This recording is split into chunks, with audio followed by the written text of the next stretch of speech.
Hey guys, in this video, I'll show you how to download and install Postman on your Mac. This method works on both Intel Mac and Apple Silicon Mac, including M1, M2, M3, and newer models.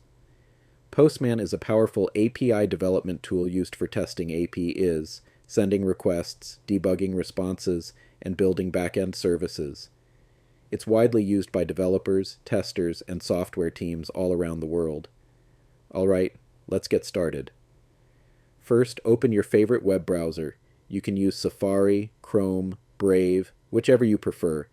In the search bar, type Download Postman for Mac and press Enter. Click on the official Postman website. I'll also leave the direct download link in the video description for easy access. Once you're on the website, Postman will automatically detect your Mac.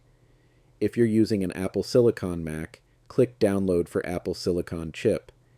If you're using an Intel Mac, click Download for Mac Intel Chip. If you're not sure which Mac you have, here's how to check. Click the Apple logo in the top left corner of your screen, then select About This Mac.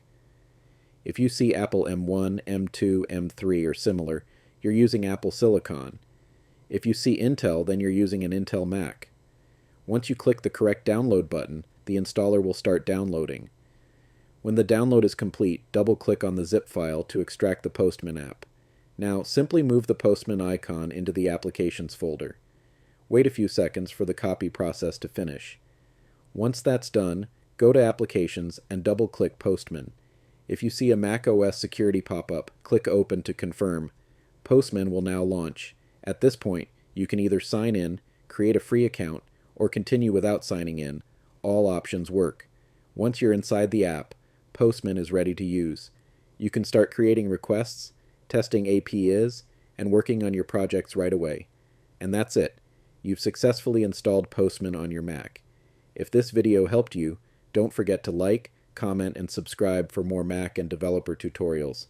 If you run into any issues, feel free to leave a comment below.